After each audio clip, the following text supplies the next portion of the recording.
राधे राधे महर्षि, आपके चरणों में कोटि कोटि प्रणाम। महाराज जी, वैवाहिक जीवन में ब्रह्मचर्य के क्या नियम है? संतान प्राप्ति के सिवा भोग पाप है जैसा सुना है, परंतु धर्म पत्नी नियम पालन में साथ ना दे। महाभारत ग्रंथ में, शास्त्र में जो जिनका पाणी ग्रहण संस्कार हो गया है, जब पत्नी मासिक धर्म से युक्त होकर 7 दिन बाद पवित्र हो जाए, फिर पवित्र तिथियों का त्याग करते हैं, जैसे एकादशी है या पूर्णिमा है या भगवत जन्म उत्सव है, राधाष्टमी, कृष्ण जन्माष्टमी, रामनवमी, नौ दुर्गा आदि, इन पवित्र तिथियों का त्याग करते हुए महीने में एक बार, ऐसा शास्त्र सुन। पर उसे हम इसलिए व्यक्त नहीं करते कि जितना अधिक दोनों मिलकर संयम कर सको अच्छा है, पर यदि नहीं संयम तो एक बार का लिखा है कि जब तक मासिक धर्म से युक्त माताएं बहनें रहती तब तक स्पर्श भी न करे, मतलब उस भावना से, और जब पवित्र हो जाए तो एक बार के लिए, ऐसा शास्त्र में वर्णन है, तो वो पवित्र रहेंगे और उस शरीर स्वास्थ्य भी ठीक रहेगा और संतान उत्पत्ति के लिए भी मंगल में माना गया। अब जैसे संतान हो गई है और हमारी वासना अभी शांत नहीं हुई है, तो ऐसा अन्य की तरफ न देखे, धर्म से चले, तो इसमें कुछ सुख है नहीं, ऐसा अनुभव हो जाएगा। बहुत देखे, हम तो बिना पढ़े लिखे गांव के लोगों को देखा है कि 1-2 संतानें हो गई तो घर के बाहर लेटने लगे परिवार से, क्योंकि वास्तविक इसमें सुख नहीं है। हमारा जो मन है जिस सुख की चाह कर रहा है, आप खुद देखो, गृहस्थ हो आप लोग, आपको हर बार एक नई तृष्णा जगती है, एक नया चाव भोगने का होता है, वो चिंतन के कारण। ऐसे इस शरीर से नहीं तो इस शरीर से, इस प्रक्रिया से तो नहीं इस प्रक्रिया, और उन प्रक्रियाओं को, उन शरीरों को भोगता है, पर फिर भी एक नई तृष्णा, मतलब सुख नहीं मिला। नहीं तो ऐसा ना जैसे हम प्यासे, पानी मिल जाए हाँ भाई तृप्ति हो गई, जैसे केवट जी कह रहे हैं, अब कछुनाथ न चाहिए मोरे। तो हमारा जो मन सुख मांग रहा है, वास्तविक वो सुख निरंतर वाला मांग रहा है, जिसमें दुख का लेश न हो और आनंद ही आनंद हो। अब हमारा ज्ञान के कारण चिंतन बदल गया, हम देहाभिमान भाव से हो गए कि मैं पुरुष हूं। अब हमारी मांग 5 ज्ञानेंद्रियों और मन के सहित, मना कष्टान इंद्रियाणि प्रकृति स्थान कर सकती। अब वो प्रकृति से सुख चाहने लगा, हर इंद्रिय हमारी प्रकृति भोग में, और इसका नाम भगवान ने गीता में रखा है दुःखालयम अशाश्वतम। तो हर भोग का अंतिम परिणाम खाली हाथ, अशांति और भारी भोग तृष्णा। जो जितना भोगता है उतने कामी होता जाता है। जैसे आग में घी डालते रहो तो बढ़ेगी ना, ऐसे भोग तृष्णा। तो अपनी भोग तृष्णा हम पूरी त्याग नहीं सकते, इसलिए हमारे को प्रवृत्ति मार्ग मिला है, गृहस्थ धर्म, पाणी ग्रहण संस्कार, धर्म पूर्वक पत्नी को स्वीकार करके दोनों एक दूसरे की मनोवृत्तियों को मिलान करें, धर्मयुक्त, अर्थात एक दूसरे से प्रेम बनाए हुए आजीवन, अन्य दूसरे का कैसी भाव से। तो जितना अधर्माचरण होगा उतनी वासना बढ़ती चली जाएगी, और जितना धर्माचरण होगा तो धर्म के प्रभाव से वासना शांत होती चली जाएगी। तो इसीलिए व्रत नियम लगा दिया गया कि आपने जो पाणी ग्रहण किया है बस उसमें, और उसमें भी 1 महीने में एक बार, जो हमने शास्त्रों में पढ़ा, मासिक धर्म के 7 दिन, 7-8 दिन जब तक बिल्कुल नहीं, और जब वो पवित्र हो जाए तब फिर ऐसा करें। ऐसा अभी परसों ही वो चीजें हम सुनाते इसलिए नहीं है कि भ्रष्टाचार बढ़ा हुआ, कौन धर्म की बात मानेगा। गर्लफ्रेंड, बॉयफ्रेंड, आज ब्रेकअप, दूसरे के साथ, फिर कल उससे, ये क्या है, ये क्या है? ये संस्कार है हमारी नई पीढ़ी के। इस पर इसलिए बिल्कुल हमारा हृदय जल जाता है। आप लोग क्या कर रहे हो अपने जीवन के साथ? खिलवाड़ कर रहे हो। जब तुम ऐसे हो कि पाणी ग्रहण करोगे तो तुम्हें प्रीति होगी अपने पति से, तुम्हें प्रीति होगी अपनी पत्नी से, तुम्हारा भाव बनेगा? बिल्कुल नहीं बनेगा। पूरी गृहस्थी चौपट, पूरा हमारा जीवन चौपट हो जाएगा। अगर एक पत्नी से चलोगे व्रत लेकर, धर्म से, एक सीमा, और धर्म की पूर्ति के लिए संतान उत्पत्ति क्रिया, और बाद में निवृत्त होकर भगवान को प्राप्त करना। अगर आप व्यभिचार करेंगे तो इतनी आसक्ति बढ़ जाएगी, आप लोगों को क्या बताना है। अवस्थाएं हो रही, पर मन की दशा को देखो क्या है। पैसा है, तो आप पैसे के बल से कौन सा व्यभिचार कर रहे हैं? आप देख लो ना, अपने जीवन को देख लो, हमें क्या बताने की जरूरत है। क्योंकि हम तो शास्त्र के इशारे को देखते हैं कि अगर मन भगवान में नहीं लगा तो तुम चाहे 90 वर्ष के हो, वही मन मांगेगा जो जीवन भर मांगा है। तुम्हारी वासना तुम्हें जलाएगी, भ्रष्ट करेगी, नीचे गिराएगी। इसलिए भाई अब हमारा तो इस विषय में बोलने की हिम्मत ही नहीं रह गई है। हिम्मत तो तब हो ना जब आपके आचरण पवित्र हो। 20-25 तक पहुंचते पहुंचते आपने अपना सर्वनाश कर दिया अन्य क्रियाओं से, अन्य वासनाओं से। कैसे बताए, कैसे बताए? कैसे तुम पवित्र होगे? कैसे तुम्हारा जीवन पवित्र? कैसे गृहस्थ धर्म तुम्हारा वो अपनी तरफ, आप अपनी तरफ, ये गृहस्थी है। अरे दोनों एक, चाहे दुख आवे चाहे सुख आवे, बाहु से बाहु मिला करके आगे बढ़ते हुए धर्म पूर्वक, तो संतानें पवित्र उत्पन्न होंगी। समाज में आप सुख वर्धन करने वाले बनेंगे। नहीं आपस में एक दूसरे से विरोध होगा और फिर तो बच्चा समय तो ऐसा आ रहा है कि अब धर्म ग्रंथों में जो लिखा हुआ है वो लिखा हुआ ही केवल है। विदुर जी महाराज के वचन है कि जब स्त्री मासिक धर्म से पवित्र हो जाए तब पुरुष संतान उत्पत्ति की भावना से, अब मान लो संतान उत्पत्ति नहीं चाहिए, अब वासना है, तो अन्य जगह जाने की जरूरत नहीं है। आपने धर्म पूर्वक दोनों ने स्वीकार किया है, वहां कोई पाप नहीं होगा। अन्य जगह पाप हो जाएगा, अन्य जगह बुद्धि भ्रष्ट हो जाएगी। और अगर दोनों मिलकर धीरे धीरे इसके रहस्य को जान जाओ, किसमें सुख नहीं, अंतराय बढ़ाते चले जाओ, तो दोनों महात्मा हो जाओगे, दोनों भगवत प्राप्ति के योग्य हो जाओगे। ऐसे चला है। देखो प्रीति में सुख है, प्रीति में सुख है। वास्तविक देखो, जब आपको किसी से प्रेम हो जाता है वास्तविक, वो काम चीज अलग है, चेष्टा अलग है, काम चेष्टा, काम क्रिया, प्रीति। तो प्रीति में उसके दर्शन से, संभाषण से, उसको खिलाने से, पिलाने से, उसको सुख देने से एक हृदय में विशेष आनंद आता है। अपने प्यारे को सुखी देख करके एक सुख आता। अब यहां क्या है, अपने प्यारे से प्यार नहीं है, स्वार्थ खेल रहा है, वासना खेल रही है। आप देखो ना, नहीं ऐसा नहीं हुआ है। अगर ऐसा भी हुआ है कि पाणी ग्रहण संस्कार हो गया, फिर पति के पैर टूट गए या किसी तरह, तो पूरे जीवन तन मन से वो उसको सहयोग किया है और लोकों पर विजय प्राप्त की, पुण्य लोकों पर विजय प्राप्त। अब क्या आप स्वस्थ हो, आपके पास अगर उनकी मनोकामना पूर्ण करने लायक अर्थ नहीं तो वो आपकी नहीं, वो आपकी मनोकामना के विपरीत हो तो वो आपकी नहीं। ये कोई प्रेम है, ये कोई धर्म है, ये कोई बाजार की वस्तु है? आज का समाज भगवान बचावे, हमारी मति गति के तो परे है, पर आप सब हमारे घर के हैं, आप हमारी आत्मा हैं, इसलिए हम सलाह देते हैं, जो हुआ सो हुआ, अब सुधार लो। ऐसे आचरणों से किसी को ना यहाँ शांति मिलेगी ना परलोक में शांति मिलेगी, बिल्कुल नहीं। ये सब अधर्माचरण है।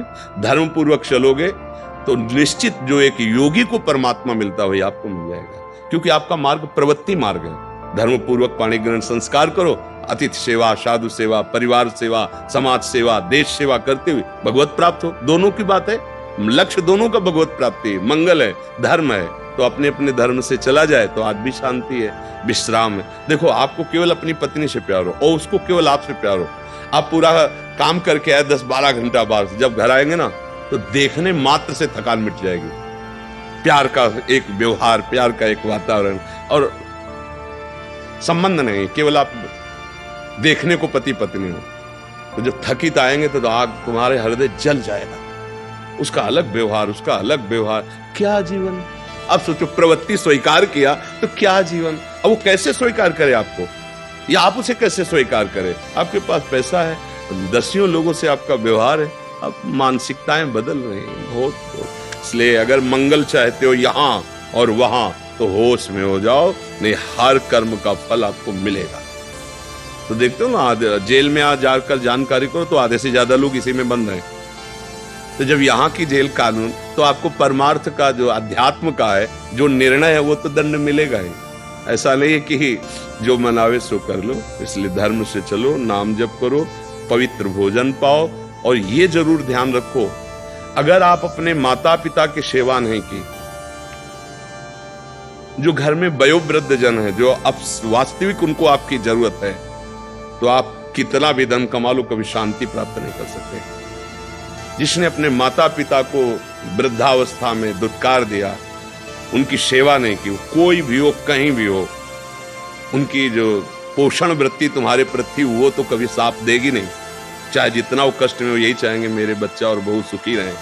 लेकिन सिस्टम जो विधान है वो आपको चैन नहीं लेने देगा। आपके बच्चों के ऐसे आचरण आगे होंगे कि आप जिंदा जलोगे हृदय में देख देख कर और अशांत रहोगे।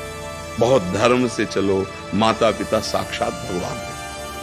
कैसा प्यार दिया है यार, मेहनत करके एक एक पैसा जोड़कर ट्यूशन पढ़ाया, पढ़ा लिखा, अब नौकरी मिल गई और वो जो पूरा जीवन आपके लिए, अब वो आपको खटकने लगे हैं। नहीं, नया ब्याह किया, देश विदेश घूम रहे हो, उनको पानी की जरूरत है, खवाने पियाने की जरूरत, छोड़, कभी शांति नहीं मिलेगी। माता पिता की सेवा, हाँ धन कमाओ, खूब कमाओ, पढ़े लिखे हो, धर्म पूर्वक, पर नियम ले लो। अगर ब्याह ना हो तो ब्रह्मचर्य रहो, किसी को स्वीकार करो। भोग वासना है तो ब्याह स्वीकार करो, और जिसको स्वीकार करो फिर अगर वो विपरीत भावना से निकल जाती है तो राधा राधा राधा तेरा मार्ग लग, मतलब मेरे भाग्य में विषय सुख नहीं है, अब मैं निश्चिंत होकर अपने माता पिता की सेवा करूंगा, जैसे भी बनेगा जीवन निर्वाह करूंगा, असत आचरण नहीं करूंगा। अगर फिर कहीं संयोग बन जाता है तो फिर उसे धर्म से स्वीकार कर लो। चलो कलयुग है, फिर स्वीकार, अधर्म आचरण नहीं, व्यभिचार फिर भी नहीं, क्योंकि वो तुम्हारी दुर्गति कर देगा। व्यभिचारी को कभी शुभ गति नहीं होती। और आज शौक है इस बात का, ये नरक की सर्टिफिकेट है। भगवान बोल रहे हैं त्रिविधम नरकस्येदम द्वारम नाशन मात्मना कामः क्रोधा तथा लोभा तस्मात् देत्यन्ते। काम क्रोध लोभ ये नरक की सर्टिफिकेट है। अगर अधर्म पूर्वक इनका भोग करोगे, जैसे आप अपनी पत्नी से, तो ये धर्म है। अगर अधर्म पूर्वक आप पत्नी से भी अपने अधर्म पूर्वक राक्षसी भाव में आ जाएं तो आप दंड के अधिकारी, यहां भी नहीं अधिकारी, वो जाके शिकायत करे तो आप ये कानून दंड देगा ना। पत्नी है पर आपने राक्षसी प्रवृत्ति का अगर प्रयोग किया तो यहां भी दंड है, तो आप भागवतिक दंड से कैसे बच जाएंगे? बहुत सावधानी से। काम क्रोध मद लोभ सब नाथ नरक के पंथ। ये पैसे के बल से, प्रभाव के बल से व्यभिचार प्रवृत्तियों में उतरना मानो नरक की सर्टिफिकेट। तुम्हारे कर्म तुम्हारे ऊपर लागू हो जाएंगे। आप भले सुधर गए हो, पर वो जो बोया है उसको काटना पड़ेगा। अवश्य में भोक्तव्यम। इसलिए भाई बहुत होश से, भगवान की कृपा है कि हम आप मिलकर धर्म शास्त्र की वार्ता कथन श्रवण कर रहे हैं, तो इसको व्यर्थ न जाने दें।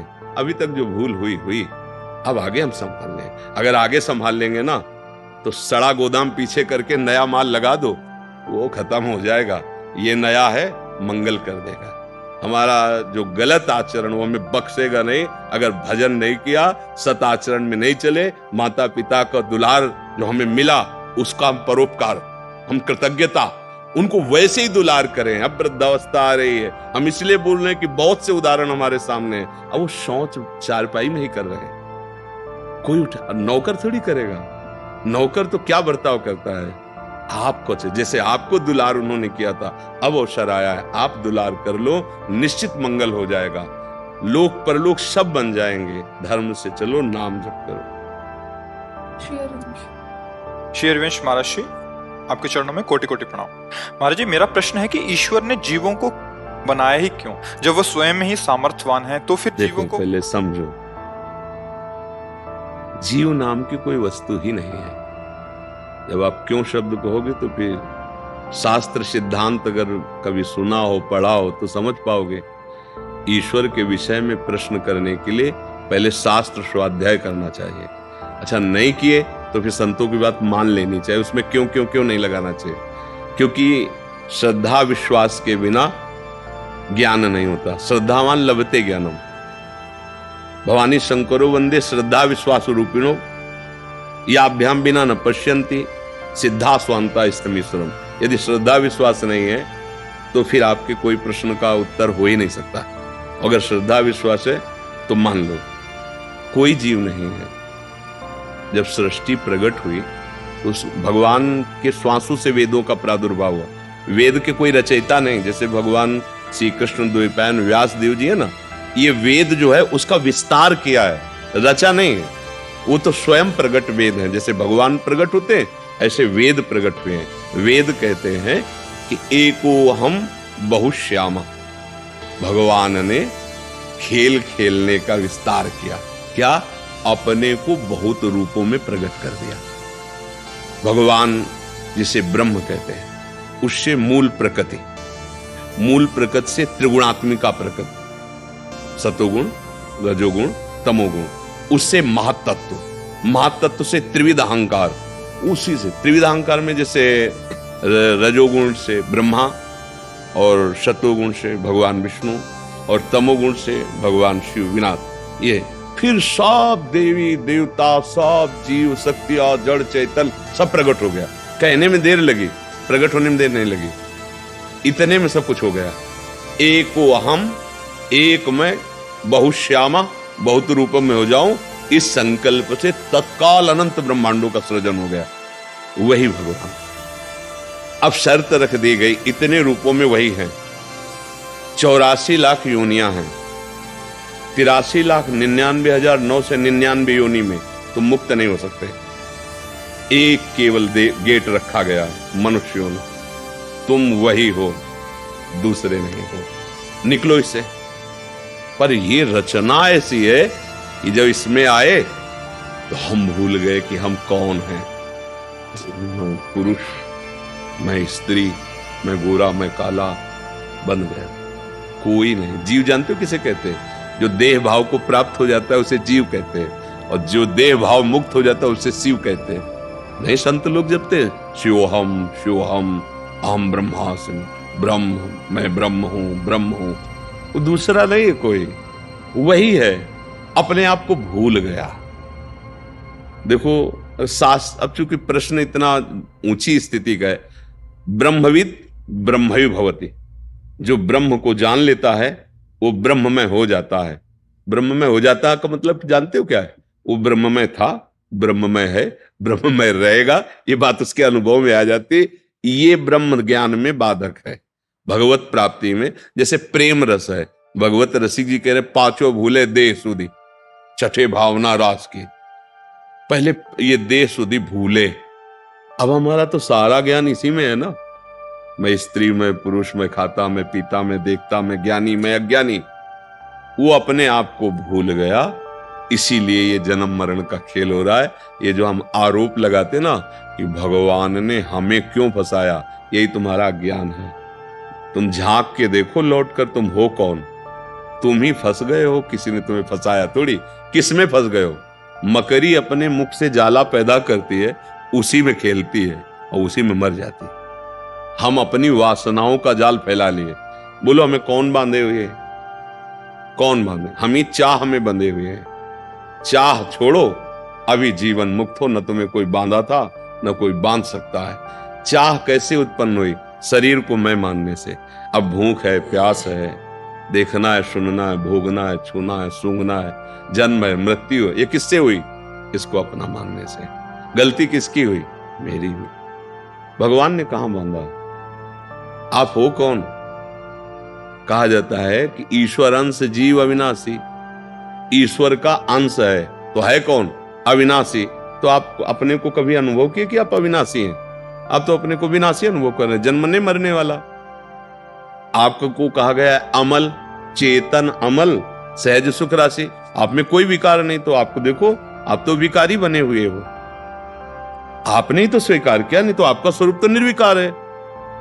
आपका संबोधन सुख राशि से है, सहज सुख राशि। तो आप तो दुख में फंस गए हो। क्यों? क्योंकि आपने स्वीकार किया है।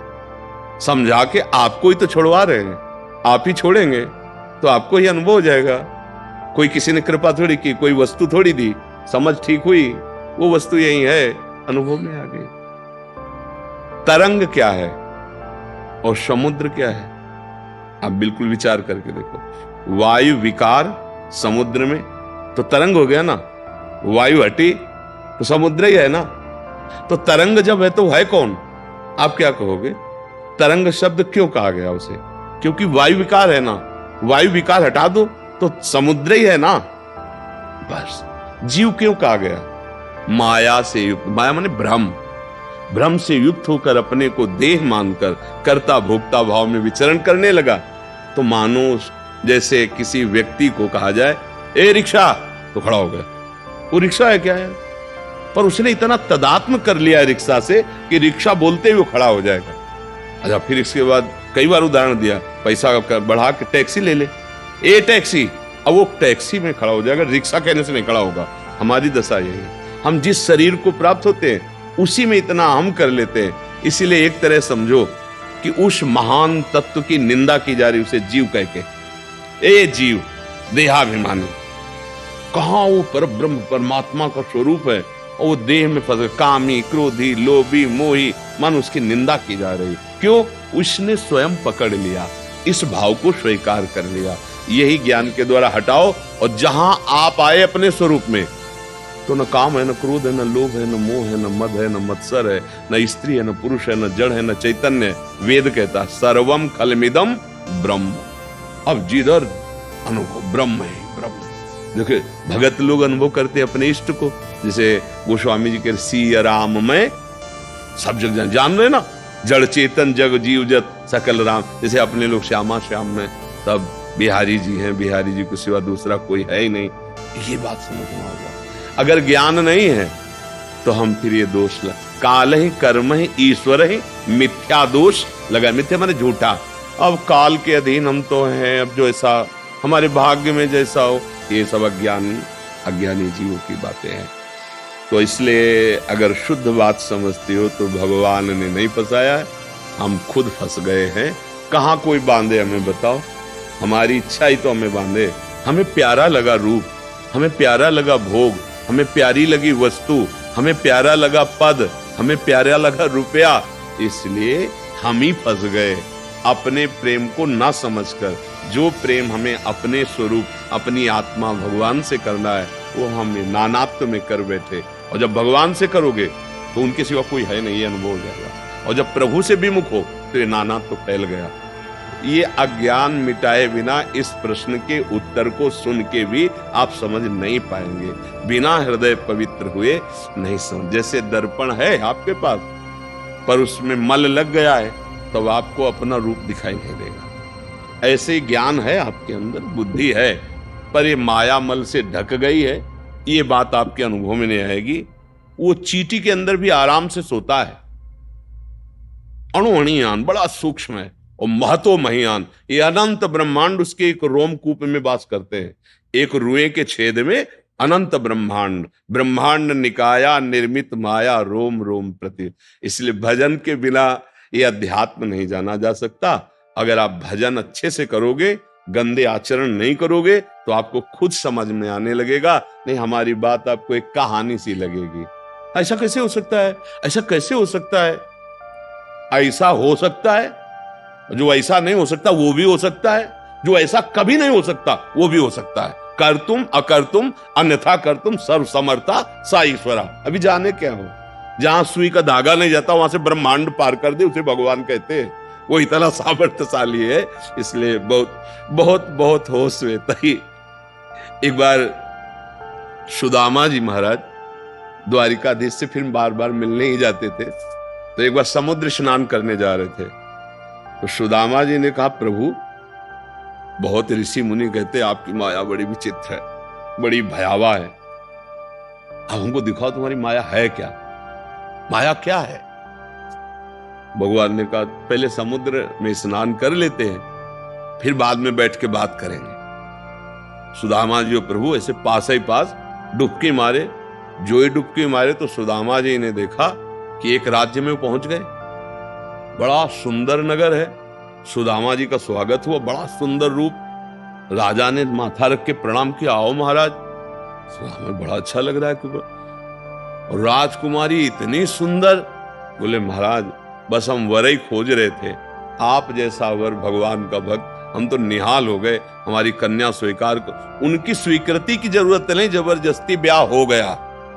महल और सब हाल, कई लड़का बच्चा हुए। बाद में पत्नी मर गई, 10 वर्ष व्यतीत हो गए। पत्नी जब मरी तो वहां का धर्म था, राजा ने बताया कि जैसे पूर्व में अपने यहाँ पति पधार जाए तो पत्नी सती हो जाती थी, वहां अगर स्त्री पधार जाए तो जबरदस्ती पुरुष को जलाया जाता था। तो अब चिता में बांध दिए गए सुदामा।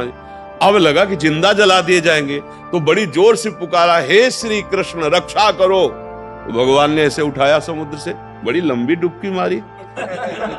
बोले प्रभु अरे यहाँ ब्याह हो गया, लड़का बच्चा हो गया हमको। बोले अभी हमने जो डुबकी मारी थी अभी दोबारा नहीं मारी है, तुम्हारे उछरने को देख रहे, इतने में देख लिया। इतने में क्या देख लिया, ब्याह हो गया, लड़का बच्चा हो गया, ये है माया। कुछ जैसे स्वप्न में हम देखते हैं ना, कुछ नहीं होता, पर जगने के बाद अनुभव होता, स्वप्न में तो अनुभव नहीं होता। ऐसे ही वर्तमान में हम माया ग्रसित बुद्धि से हैं, हमें सब सत्य दिखाई दे रहा है। जब ज्ञान हो जाएगा तो सच्ची मानो, आपको भी ऐसा अनुभव होगा। पर बिना, जैसे स्वप्न में कोई चाकू मार रहा है, अब उसको आप बचा नहीं सकते बाहर से, कि आप न जाने कितने सैनिक बुला लो, जो चाहो कर लो, आप उसको नहीं बचा सकते। वो कैसे बचा लें? बस जगा दो उसको। अब न चाकू है, न मारने वाला, न मरने वाला, वही अकेले था। शरीर ये पड़ा हुआ सैया में, कहीं कुछ नहीं, बड़ा ऐसी रूम है, पर चाकू पूरी गले में घुस रही थी और वो रो रहा था, मर रहा था, भयभीत हो रहा था। कुछ नहीं, बस जगा दो उसको, कोई औषधि की जरूरत है। अरे यार, ऐसा नहीं होगा? अरे यार, तो जे ही जाने जग जाए हेराई, जैसे पूरा स्वप्न खत्म, दुख खत्म। जो सपने सिर काटे कोई, बिन जागे दुख दूर न हो, और जगह तो सब खत्म। ऐसे शुद्ध ज्ञान हो जाने पर ये कोई प्रपंच नहीं है, एकमात्र भगवान।